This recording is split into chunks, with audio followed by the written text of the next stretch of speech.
All right, so today we're going to continue Buber, and we're going to be talking about something that Parillo actually brought up in her paper.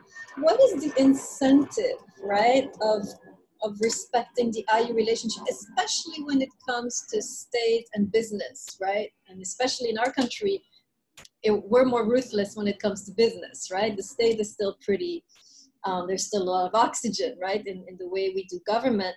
But when it comes to business, right, we're pretty cutthroat, right? So what would be the incentive? So we're going to talk about that today, right? So before I go into that, I just want to go back to what we talked about last time, where I mentioned, we talked about racism, right? And the notion that racism hurts also the perpetrator, right? So I think, Cosmedis, that's what you wanted to share, right? Yeah, so I'm looking at what I have. So I had a little bit of trouble finding it. So I found something that said that Frederick Douglass kind of was echoing Thomas Jefferson's kind of ideas about slavery. So in Thomas Jefferson's Notes on the State of Virginia, this is kind of what Frederick Douglass was kind of basing it off of. It's like query 18. It's a kind of long section, but it just talks about how the children see their parents, if they're slaves, they see their parents, whipping slaves and doing all these horrible things and this torture, and they see that and they learn from it and they begin to act in this way. And there's it talks about how this is how you're going to raise your children, this is what happens. And where is it? The man must be a prodigy who can retain his manners and morals undepraved by such circumstances. And with what execration should the statesman be loaded who, permitting one half the citizens thus to trample on the rights of the other, transforms those into despots and those into enemies, destroys the morals of the one part and the amour patrie, it's French, I don't know, of the other.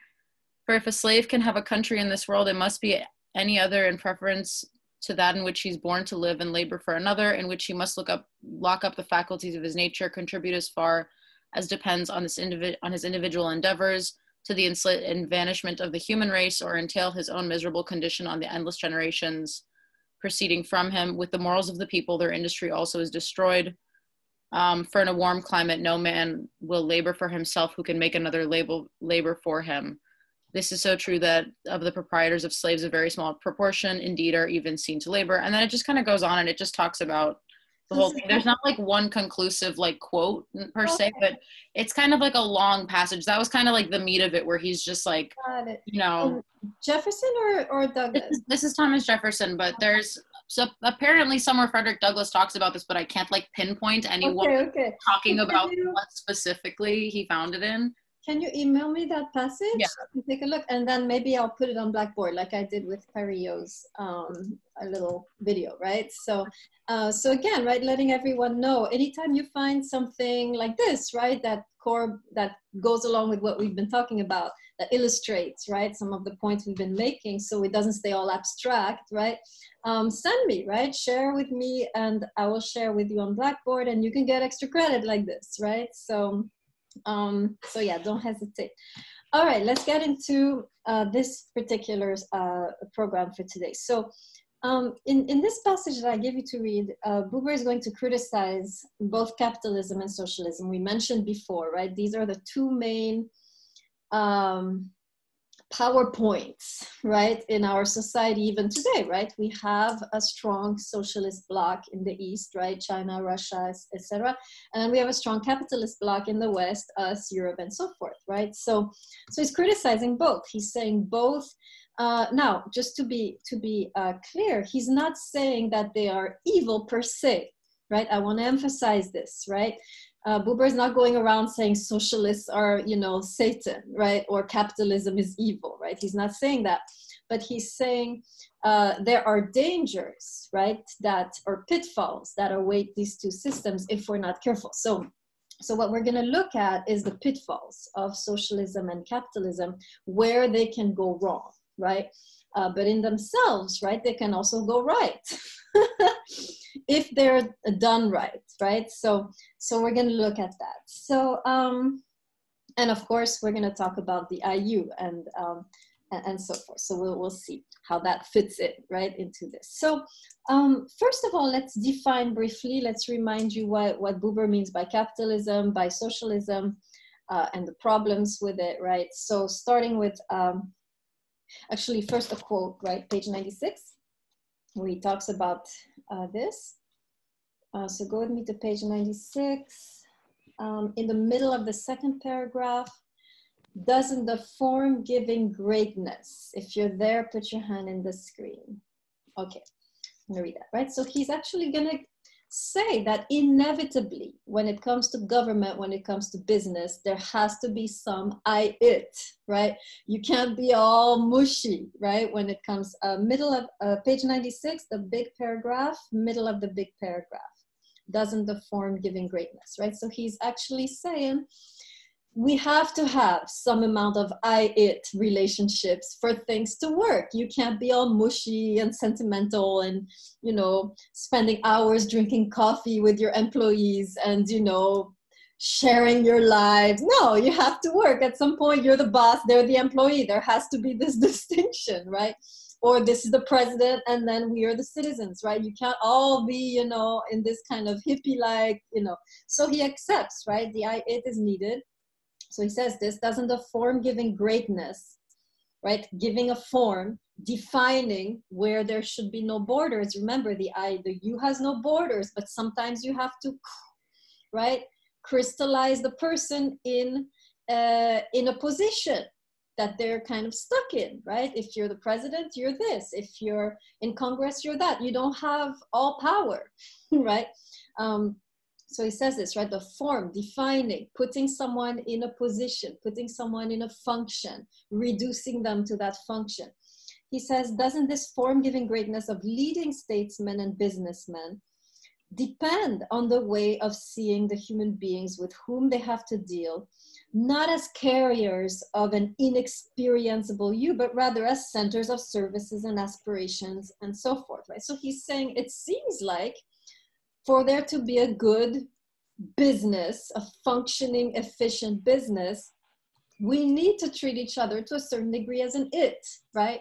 You can't be sitting always considering the you. You have to sometimes just be like, you do this, you do that, you do this, obey me, right? You have no choice. I don't want to hear it, right? I don't want to hear about your bad morning. You're here to work, right? So he's questioning, right, that somehow the efficiency of a business or of a government depends on making people into its, right? So that's true, right, to a certain degree. He might agree with that. And we see this, right? Now, Buber is going to say it's fine to have an it, right? So yes, as Cosmidis is saying, it's business, nothing personal, right? You have to sometimes shed your you to function in a position, right? And sometimes it's not good to bring too much of your you in a position, right? As we can see all day long. So he agrees, right? But we're gonna see that for Buber, you still have to have some of the IU relation. You cannot completely set aside the IU, and we're gonna see why, right, in a second. But first of all, let's define really quick capitalism and socialism, right? So capitalism, clearly, right, when you look at the structure, the goal is profit, right? The goal is the growth of the corporation. The goal is making more and more money. Now, there's an issue that people are pointing out more and more, especially environmentalists, right? They're saying, well, if the goal is constant progress, right, at one point, we're going to use up all the resources, right? We can't have this limitless goal, right, of constant progress. At one point, if you do that, you're going to take everything, right? This is kind of the criticism, right, that's addressed today to our corporations, which are saying the goal is constant, you know, expansion. At one point, you fill the earth. You've taken over everything, right? So already in the dynamic, right, in this view of capitalism as the goal being profit, as an end in itself and not as a means, this is the problem, right? So I want to be careful here, right? Because The criticism is not that the goal is profit per se, is that the goal is profit as an end and not as a means to perhaps reinvesting or giving back to community and so forth, right? So this is the issue, is that now more and more corporations are about themselves. They're not about the communities they serve, right? There's, I mean, we see this, for example, in the quality of the products. It's not about bringing a good product often.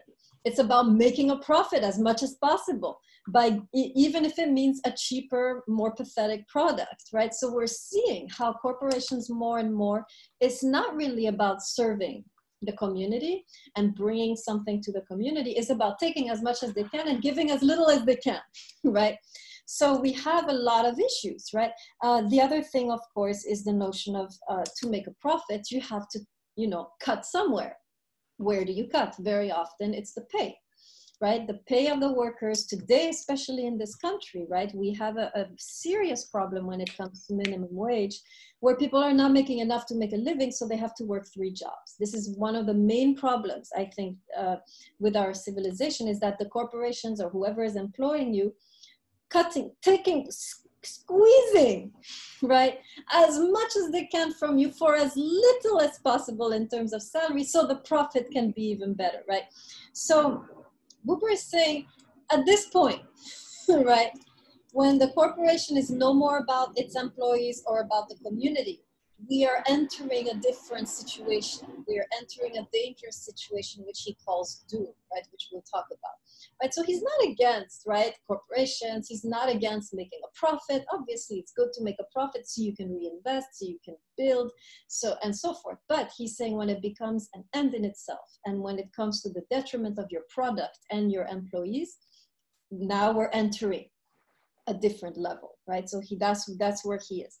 Now, socialism, same thing, right? So of course we need order. Law and order, like our friend loves to say, right? Yes, we need order, right? But if you have too much order, right? If the order comes to the detriment of, for example, human rights, or to the detriment of the right to express yourself, or the right to worship a certain way, right? Now we have a problem, right? If it becomes oppressive, right? If the order is not serving the citizen anymore, but oppressing the citizen for the sake of order, right? Again, it's the problem with both capitalism and socialism, is that it's taking something which should be a means to an end and making it an end. Profit becomes the end, order becomes the end in itself, instead of being a means to, right, serving people, right? So again, we have this pitfall, right, that the order becomes too repressive and doesn't serve the society it's supposed to protect anymore, right? On the contrary, it becomes dangerous and damaging to the society it's trying to protect, right? When we see this, several examples of this, right? In our own country, police violence is an example of order not being about protecting the society anymore, right? When the police itself becomes a danger to the citizens that they're supposed to protect, we are losing now. Order becomes order for itself, not for the sake of the community they're serving, right? We have the same issue, of course, in socialist countries, right, where order becomes a form of oppression often, right? Of certain people who are seen as a threat to that order. Okay. So what we're saying, so yeah, to a certain degree, yes, we need profit, we need order, we need, right, this kind of structures, institutions, but, and this is where it becomes very interesting, right? And this is where I think he's really making a contribution. And I'm gonna try to really argue for this and explain this.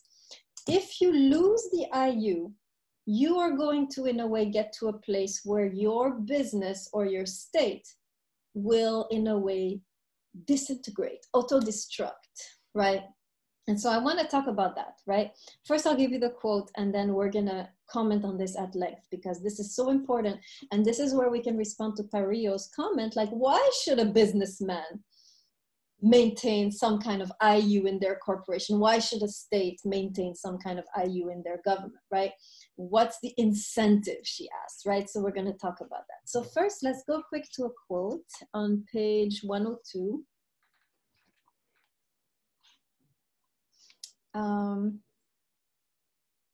Yeah, 102, the last paragraph exactly. Oh my God, I'm running out of battery. Okay, last paragraph 102, are you there? Put your hand in the screen. Okay. Okay. All right. So he says this, right? But in sick ages, right? When we're losing the IU, that's when the age becomes sick, right? It happens that the it world no longer, now this is key, make sure you underline this, no longer irrigated and fertilized by the living currents of the U world, severed and stagnant, becomes a gigantic swamp, phantom, and overpowers man, right? So here we have something very interesting. Maintaining the IU within a corporation or within a state is not detrimental to the order or to the profit. On the contrary, he says it irrigates the corporation, it fertilizes the state, right? So now we have to ask ourselves how, because imagine, okay, so one of you asked, well, how do you put the IU in a corporation, right? So let me give you some examples, right? I mean, obviously, minimum pay, right? Minimum wage. Make sure your employees are treated as human beings, not just as cogs in the machine, right? Make sure that they are, take care of them, right? Or make sure, right, that you're sharing the profit more. Well, that's the wage, right? So one of the ways would be the wage, right? Would be to raise the wage to a wage that is a living wage. I'm not gonna say what I'm thinking right now. But yeah, so that's one way, right? That you can humanize your corporation. Take into consideration not only the profit, but the people who are working for you. What do they need, right?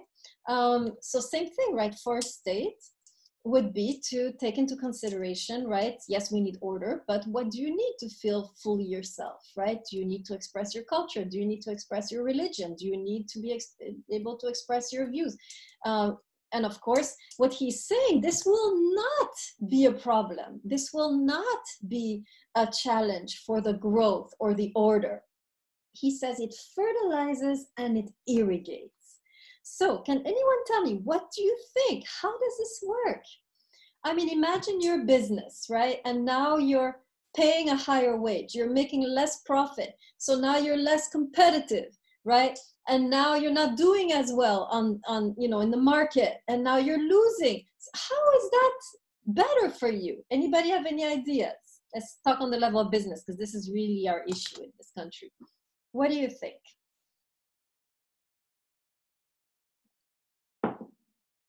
What's the incentive? Why should a businessman do that? Apart from, their own private morality, like Kant would say. Buber is saying there's more than private morality. This is for the good of your company. Okay, Kim, go ahead. Kim? So I think like happy and satisfied employees would be more productive as a whole. They would be more incentivized to, work for the betterment of the company. Okay, very good, right? One way is of course to, if you want to increase productivity, which is what you want, actually paying more might actually do that, right? To a certain degree. So we see examples of how you're actually losing some profit, but you're increasing productivity, which then might even out. Very good. This is, by the way, the Japanese model, right? We have this especially in Asian countries, this view that the employees should be respected, is part of the family, right? And one of the biggest corporations like Toyota is actually functioning on that model and doing very well, if I might say so. I only buy Toyota cars, I always have. Very good. Allegre, and then Cosmidis.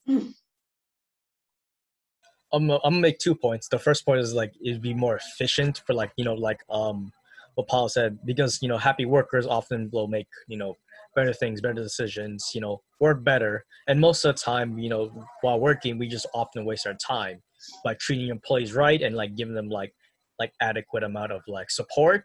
They're able to stay and work for the company longer, which gives you more profits overall. If you keep a good worker, the worker will be more benefit to the profit itself. Secondly, in terms of Japanese work culture, I think there's a term where they actually drive themselves to suicide because of overworking. So that's not really good to say that's like you treat them like a family. It's because you're kind of required to. Okay. Yes, like a family, you have to give all your everything, right? And they, like family, they take everything from you. I see what you're saying. Okay, very good. Let's take away then. Let's put that back where it was. Very good. Cosmidis, would you like to add? Yeah, kind of to like piggyback off of that, I guess. That notion of like, yeah, paying a worker more, having a happier worker means that they're gonna like work harder and better and actually like care. Personally, I've been working at restaurants for the last like 5 years or so. My first job, I got like really, really bad money, just like paid horribly. My manager sucked. They were like the worst, but I had a lot of fun there with my friends. So I just did not want to do my job. I like would barely ever want to clock in. I'd be taking smoke breaks all the time. I'd be like, I don't want to do anything. I would like, towards the last month, I didn't even like do any of the cleaning at the end of the night. I was like, I don't even care about this anymore. You know what I mean? I look back on it now and I'm like, I don't get how they didn't fire me and how I actually quit that job, because I would have fired me. But at the same time, I'm like, I made so little money. I didn't really care. Now working at the job that I work at now, I make a lot better money and they treat you a lot better. Like they don't schedule you when you say you're unavailable. You know what I mean? They don't like treat you horribly. If I call them and I'm like, I'm sick, they're not like, well, too bad, find someone to cover you or come in. They're like, okay, no worries, feel better. I make more money. It's like, I want to work harder. I want to do better. I want to prove myself, because it's like, I'm earning this rather than like it's being given to me. Like they're just throwing, you know what I mean? I feel like I want to earn my money more than I want to like, because if I'm only making like $100 a week, I'm like, what am I earning here? Like, what am I really doing? Why am I going to do all this work for what? Like, I'm not getting paid enough for this. That's like the phrase I feel like is like, I'm not getting paid enough for this shit. Like when you get paid more, you want to do your work better because you feel like you're earning that money and you're like, okay, well, I can't just, they're going to realize that they're paying me for nothing if I don't do this job well. Very good. Okay, excellent. Kang, want to conclude? Yeah, I can offer a kind of positive note. So all the economic data shows that for like millennials and Gen Z, for our generation, a corporation's social responsibility is actually like a primary motivating factor for where we put our dollars. There's even a whole industry of like socially responsible investing, where a lot of young people like refuse to invest in huge petrol companies because obviously we're the generation facing climate change and existential threat. So yeah, there is the sense that for younger people especially, there's like a moral conscience in where we put our money. So right, absolutely, very good, right?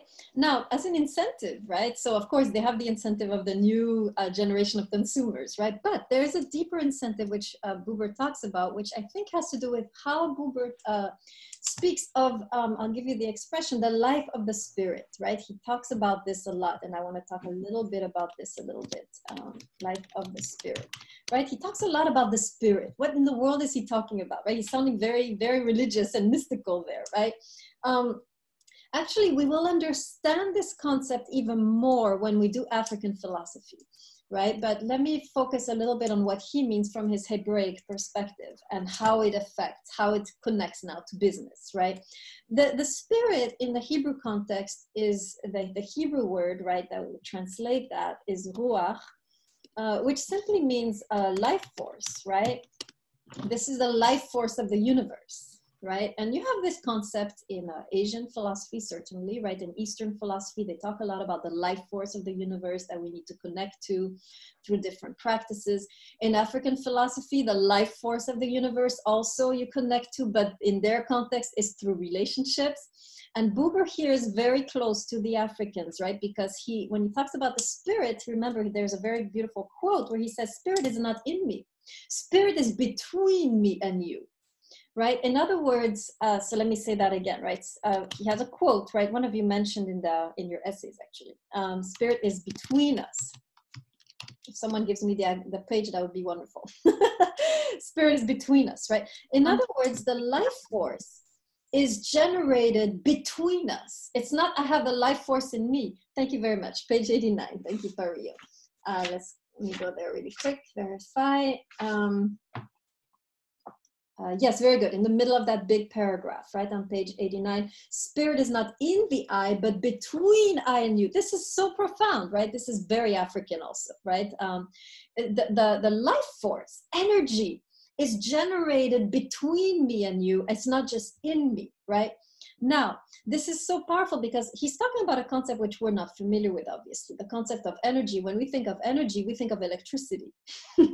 We think of, you know, whatever, the internet. We don't think of energy as something that is generated in relationship, right? We'll get deeper into that notion when we study African philosophy. But what Buber is actually saying is that between us, when you are with your friends, when you are relating to people as on the level of the IU, you are generating excitement, joy, energy, right? And at that moment, if you are in a business and you are generating this kind of energy, this energy will be infused throughout the corporation and will dynamize it. That's the idea. Am I making sense? This is a weird idea for Westerners, but who understands what I'm talking about? Put your hand in the screen, right? In other words, what he's saying is that when you're in an IU connection, you actually generate energy. You generate creativity. You generate joy. You generate motivation. I'm just helping you see what he means, right? By this energy. You generate eagerness. You generate confidence, right? So when you're generating this type, it's energy, it's palpable, it's not abstract. If you're in a corporation where this energy is being generated because you're being treated as an you, because you feel like you're in an IU environment, that energy is going to permeate, is going to infuse the corporation. And you as a business are going to be more dynamic than a business where everybody's like, why am I here? I hate this job, right?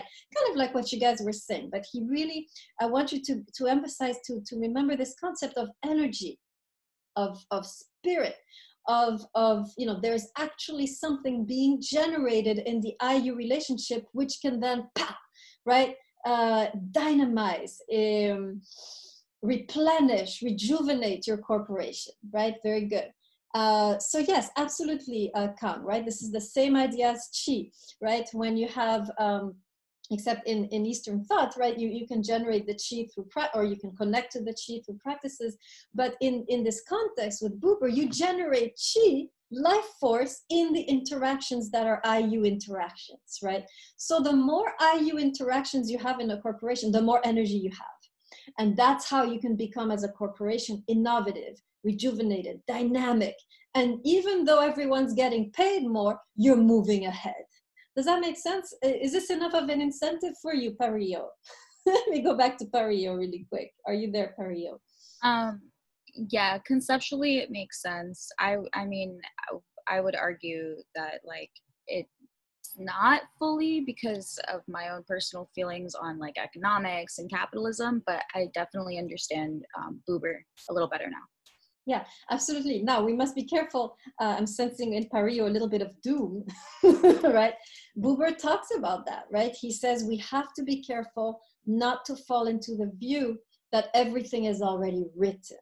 By the way, this is so fundamental that we realize this, right? First of all, let me give you the quote really quick about this doom issue, right? Page 105. This is where a lot of us feel right now. We feel like there's nothing we can do. Everything is scripted, right? Go to 105, go to like from the bottom, count 1, 2, 3, 4, 5, 6, 7, 8, 9. 9, a bottom, 9 lines from the bottom on 105. Everybody there? It says, where does this line start?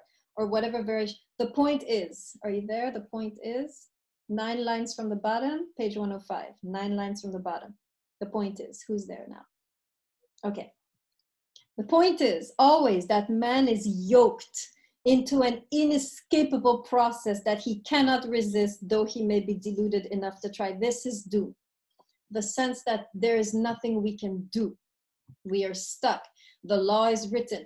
I don't know if you listened a little bit to Melania Trump's these tapes that came out. I have a lot of time, as you can see. I'm listening to this stuff on YouTube. But in one of them, right, she's asked, why didn't you intervene when it comes to the separation of families? And she's expressing this doom in one of these tapes. She's saying, well, I tried, but I was told it's the law. And you can't change the law. Right, and so she kind of steps back in discouragement. Right, she feels like there's nothing I can do, and this is, to be honest, a lot of us feel like this. I don't, there's nothing I can really do. These people are going to be in power forever. My vote doesn't count. Right, these are some of the things we tell ourselves. And Buber is saying we have to be careful. Page 107. Go with me to page 107. Second paragraph on 107, nothing can doom. Are you there? Put your hand in the screen. Okay, so he says this, nothing can doom man, but the belief in doom. For this prevents the movement of return. By return, he means, of course, the Jewish concept of repentance, going back. And going back to where? Going back to the IU, which, remember, in the beginning is the relation. That was one of the quotes, right? So Buber is really emphasizing the fact that there's a big temptation, especially in a society where everything is so institutionalized, right? That my little voice is nothing in this big, right, chaos. Right, and so Buber is saying we need to be very careful, because when you do this, you're killing your own you. You're in a way contributing, right? This was, by the way, the mentality in Nazi Germany, right? A lot of the people, when they were asked, why didn't you do anything? They said, well, what could I do? This expression, I had no choice. That's how things were. It was the law. What could I do? These were some of the reactions. And we know now in hindsight, there was a lot that could have been done, right? Little things, right? Helping a little bit here, helping a little bit there, helping with safe passage, helping with, hiding people from the, the military. There are many little things you can do, right? Even if you can't change the institution, you can still move within the institution. This is, I think, so fundamental, right? Buber is not talking about anarchy where you change the institution, right? I don't think he believes this works, to be honest. Otherwise, he would have talked about it. He understands that institutions are there, government is like it is, business is like it is, but he's talking about change from within. Very slow, gradual, micro change from within, which slowly can from within change the system, right? King, would you like to add? To quote Aldous Huxley off the top of my head, he says, I don't think I could change the world, but I can change like myself or the man, referring to himself, the individual.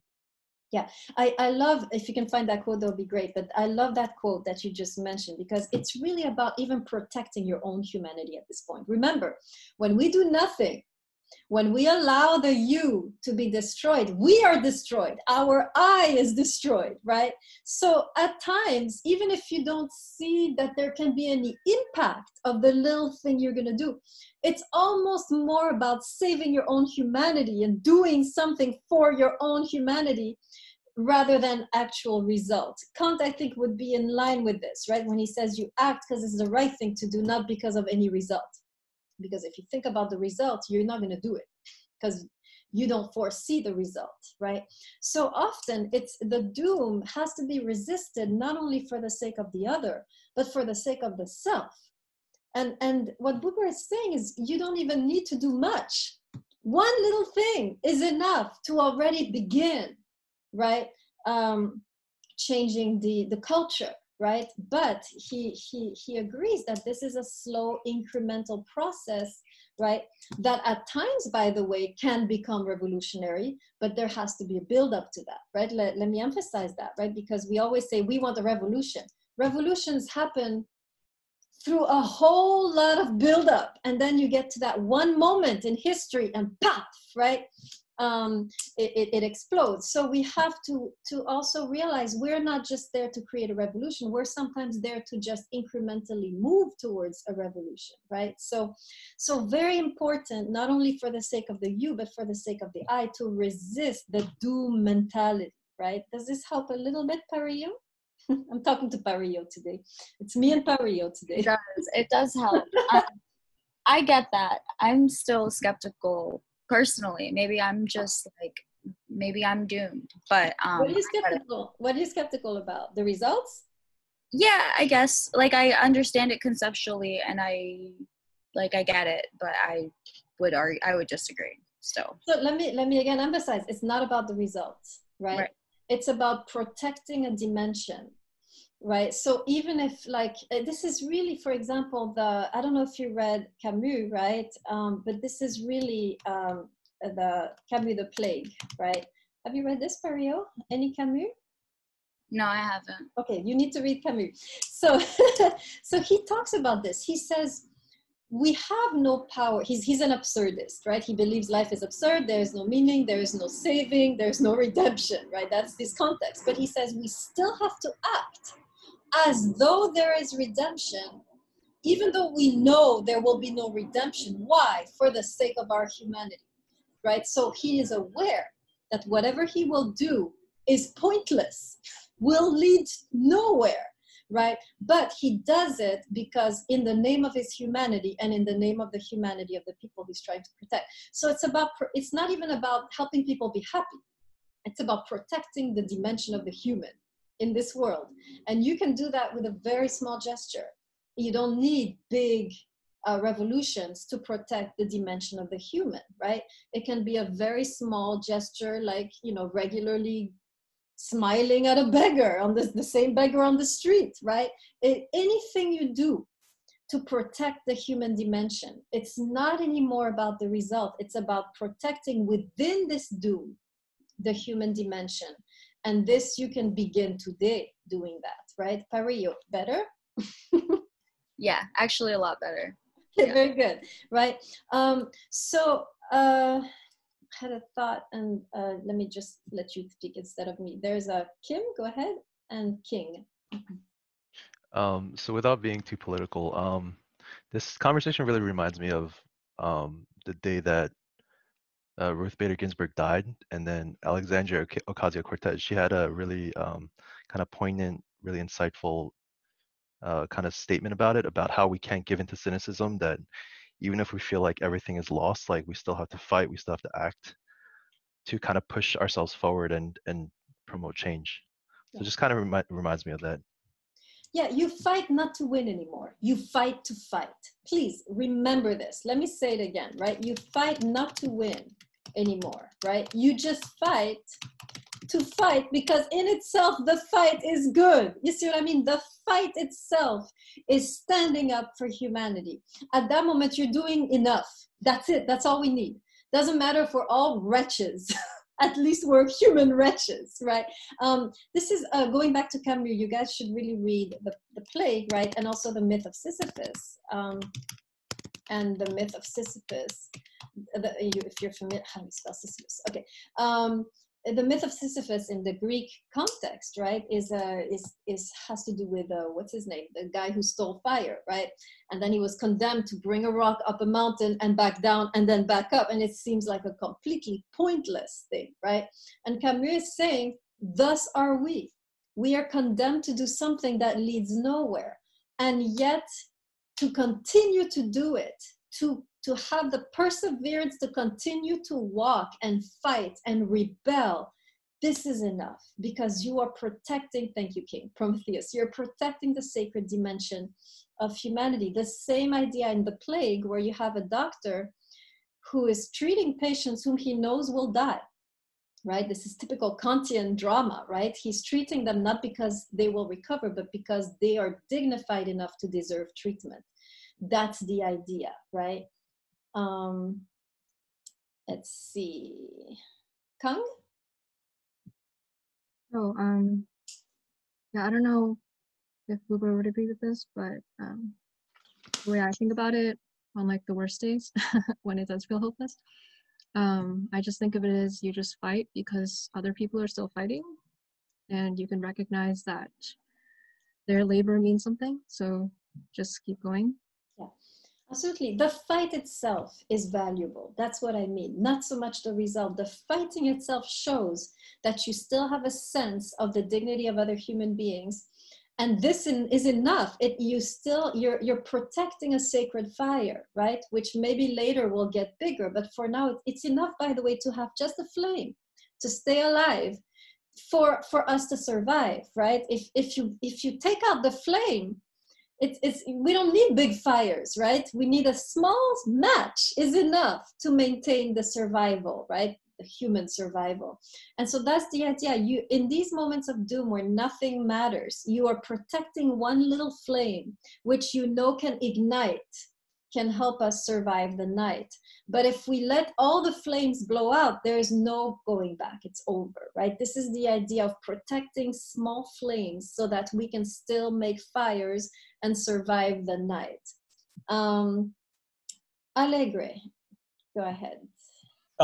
This reminds me, like, how current here's, U.S. history has progressed. Like, there used to be child labor laws. There used to be like a lot of, dangerous stuff we did, but people fought for those things. People fought to have safer conditions and to have more workplaces or to have better lives. People always continue fighting to have better lives for themselves and for the generations of, future generations. So yeah, so like you're saying, sometimes even though the fight feels pointless, we have seen that incrementally, right, we can make change. And so even if we don't see it, I still believe fighting for fighting is enough, right? But we never know. This might still be leading to incremental change. We have to stop thinking of change as something spectacular that has to take everything down, right? We can't take everything down, but we can incrementally explode from within, right? There's a beautiful saying from Jesus which talks about the kingdom, right, as being like yeast. Very small. I don't know if you make bread, but probably maybe you started making your sourdough during the quarantine, right? You put a little bit of yeast and slowly from within, gradually, incrementally, it grows. I think this is where Buber is going, right? He's saying, no, it's not about spectacularly breaking everything apart and starting over and thinking we can do better, right? It's about gradually, slowly, incrementally, keeping the flame of human dignity alive, even with one action a week, right? You are already contributing to this slow coming, right, of the kingdom, like Jesus would say, right? Kang, explain yourself. Oh, about the... Yeah, Marcus Aurelius. I don't remember exactly if it was him who said this. I just remember something in Stoic philosophy was about how, like what you're saying, the fighting for the fight, like the fight is what energizes you. That's what he meant when he said the obstacle becomes the way for you. Okay, very good, right? It's not about the destination. It's about fighting for humanity now, even though we're all in the concentration camp, right? We're still within that context. We know we can't change the camp, but we can change the way we treat each other and protect the sacred flame of human dignity. That in itself is everything, right? That's the idea. Excellent. Okay. Good. I wanted to talk about the two types of man, the capricious and the free. But sadly, maybe a little bit next time when we meet again. So, yeah, let me stop the recording.